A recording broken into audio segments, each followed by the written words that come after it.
देख रहे हैं भारतीय न्यूज़ 24 और मैं हूं भारतीय न्यूज़ 24 के लिए देवेंद्र सिंह ठाकरे। आज हम चर्चा करेंगे अपने समस्त जितने भी हमारे दर्शक हैं, हम आपको बताना चाहेंगे कि इस देश में आज 130 करोड़ आबादी वाले देश में लगभग आंकड़ा जो बताता है कि 80 से 85 करोड़ गरीब निवास करते हैं। हम आप सभी को बताना चाहेंगे कि हमारा देश अंग्रेजों की गुलामी से 15 अगस्त 1947 को आज़ाद हुआ। 26 जनवरी 1950 को हमारे देश का जो है संविधान का निर्माण हुआ। उस समय जब हमारा देश आज़ाद हुआ 15 अगस्त 1947 को, तो देश की आबादी महज 33 से 34 करोड़ आबादी थी और इस देश के अंदर जो गरीब थे वो मात्र 4 से 5 करोड़ गरीब थे। देश आगे प्रगति करता गया, जैसा कि हम आपको दिखाते हैं। तमाम जो है सरकारों का गठन हुआ। कांग्रेस ने जो है इस देश पर 60 से 65 साल जो है शासन किया। भारतीय जनता पार्टी के अब नरेंद्र भाई मोदी जी शासन कर रहे हैं। एक ही नारा देश के अंदर दिया जाता रहा है, गरीबी हटाओ देश बचाओ, गरीबी हटाओ देश बचाओ, गरीबी हटाओ देश बचाओ। लेकिन हम सभी उन भारतीय न्यूज़ 24 के दर्शकों को बताना चाहते हैं कि 4 करोड़ गरीब से लेकर 1947 में गरीब थे इस देश के अंदर 4 करोड़। गरीबी हटाओ के नारे लगाते लगाते जो लोग देश पर शासन करते थे वो तो अमीर से भी ज्यादा अमीर होते गए, हजारों करोड़ के मालिक होते गए। लेकिन गरीबी देश के अंदर 4 करोड़ से जाकर 80 करोड़ पहुंच गई।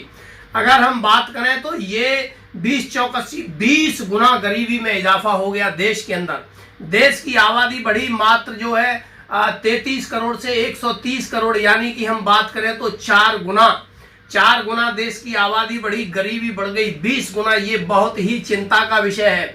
लोगों ने, देश के प्रधानमंत्रियों ने, देश के अर्थशास्त्रियों ने बहुत इस पे नारे दिए, गरीबी मिटाओ देश मिटाओ। चाहे वो इंदिरा गांधी रही हो, चाहे जवाहरलाल नेहरू रहे हो, चाहे राजीव गांधी रहे हो, चाहे पीवी नरसिम्हा राव रहे हो, चाहे प्रधानमंत्री नरेंद्र मोदी, चाहे अटल बिहारी वाजपेयी। लेकिन आज भी गरीबों की हालत, हम अपने भारतीय न्यूज़ 24 के उन तमाम लाखों नहीं करोड़ों दर्शकों को ये बताना चाहते हैं कि आज गरीबी इतनी भयावह है कि लोग जो है खुले में, जहां भीषण गर्मी हो, 47 डिग्री का टेम्पर हो, सोने पर मजबूर है। जहां चिलचिलाती सर्दी हो उसमें सोने को मजबूर है। रोटी 2 वक्त की रोटी उन गरीब मजदूर किसानों को मिलना मुश्किल है। लोग भूखे सो जाते हैं। कई तस्वीरें हम आपको दिखाएंगे भारतीय न्यूज़ 24 पर, विचलित कर देंगी आपको। लोग जो जानवर मल करते हैं, गाय जो दाना खाती है, अनाज खाती है, जौ खाती हैं, गेहूं खाती हैं, गोबर के साथ उसमें जो दाना निकलता है। काली हांडी की हम बात करें, उड़ीसा की बात करें, ऐसे बहुत सारे राज्य हैं जहां गरीबी का आलम वो है कि आपसे देखा नहीं जाएगा। लोग उस अनाज को, गोबर को धो के उसमें से अनाज को सुखाते हैं, फिर उसको पीस कर रोटी बनाते हैं। ये हालत है। एक वस्त्र अगर उसके पास अगर वो लुंगी पहने है तो एक लुंगी में साल भर काट देता है। ये गरीबी का आलम है। लेकिन हमारी सरकारों ने तमाम इस पे नारे दिए, लेकिन आज तक गरीबी दूर नहीं हुई। बात करते थे जो है काले धन की के भ्रष्टाचार हुआ है कांग्रेस के शासनकाल में। माना हमने भ्रष्टाचार हुआ है, लेकिन माननीय प्रधानमंत्री नरेंद्र मोदी के दूसरा कार्यकाल चल रहा है। इन्होंने कहा था कि हम जो है सोनिया गांधी को जेल में डालेंगे, काला धन जो है विदेशों से बाहर आएगा। लेकिन आज तक दूसरे टेन्योर में भी अभी तक काले धन का 1 रुपया भी विदेशों से बाहर नहीं आया है। देश के अंदर जो काले धन की बात होती थी कि 100 लाख करोड़ का रुपया जो है देश के अंदर ही है, उस रुपए का अभी तक खुलासा नहीं हुआ है। गरीब जहां था वहां से और ज्यादा गरीबी में पहुंच गया है। जो लोग गरीबी का नारा देते थे वो आज हजारों करोड़ के मालिक हैं। उनके खिलाफ आज तक कोई भी कार्रवाई नहीं हुई है। रुपए का डिवेल्युएशन 1952 में हम आपको बता दें कि रुपया और डॉलर एक कीमत पर था। लेकिन इस भ्रष्टाचार की जो खाई खुदी हुई है, भ्रष्टाचार की पाइपलाइन जो स्विट्जरलैंड को गई हुई है, इस भ्रष्टाचार ने हमारे रुपए का डिवेल्युएशन करा।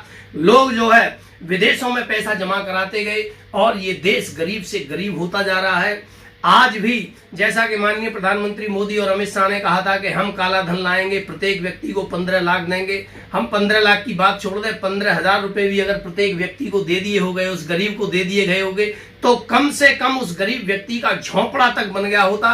वो आज झोंपड़ी भी नहीं उसको गरीब को नसीब है। ये बहुत ही सोचने का विषय है, चिंता का विषय है कि क्यों गरीब गरीब से गरीब होता जा रहा है। ये सिर्फ और सिर्फ भ्रष्टाचार है। बड़े लोगों को जो है सरकारें लोन मुहैया कराती हैं, बड़े लोगों को जो है कोई उनके लिए पैरामीटर नहीं है, लेकिन गरीब के लिए वो सारे पैरामीटर जो है बैंक भी लोन देते वक्त पूरा कराती है। गरीब बैंकों के चक्कर काटते काटते उसके पैरों की चप्पलें घिस जाती हैं, पैरों में छाले पड़ जाते हैं, लेकिन उसको वो व्यवस्थाएं नहीं मिल पाती हैं, चाहे वो किसान हो, गरीब हो, मजदूर हो। इनकी दयनीय स्थिति आज जो है देश के लिए बहुत बड़ा खतरा है। इस महामारी में आपने सब देखा होगा कि लोग 500, 700, 1000, 800 किलोमीटर पैदल चले, उनके पैरों में छाले पड़ गए, कुछ मजदूरों की मृत्यु हो गई। ये सिर्फ और सिर्फ हम भारतीय न्यूज 24 को बताना चाहते हैं कि ये गरीबी का ही आलम है। जो आदमी इतनी दूर पैदल चलने को मजबूर है, उनके लिए खाने की रोटी नहीं है, रहने के लिए मकान नहीं है, पीने के लिए पानी नहीं है, तन ढकने को कपड़े नहीं है। गरीब गरीबी में जन्म लेता है, कर्ज में जन्म लेता है और कर्ज में ही मर जाता है। ये बहुत बड़ा प्रश्न है। हालांकि मोदी जी की तरफ से 20 लाख करोड़ का पैकेज की घोषणा तो दिखावे के लिए कर दी गई है, लेकिन अभी तक उस 20 लाख पैकेज का उन गरीबों को कितना अंश मिलेगा, इस पर काला पर्दा डला हुआ है। भारतीय न्यूज 24 के तमाम उन दर्शकों को हम बताना चाहते हैं कि हम रोज इसका खुलासा करेंगे कि क्यों आज गरीब से गरीब होता जा रहा है, क्यों भ्रष्टाचार की जो है पाइपलाइन स्विट्जरलैंड तक जा रही है। सभी लोग देखते रहिए भारतीय न्यूज 24। अन्य खबरों के लिए, आगे के लिए आप देखते रहिए भारतीय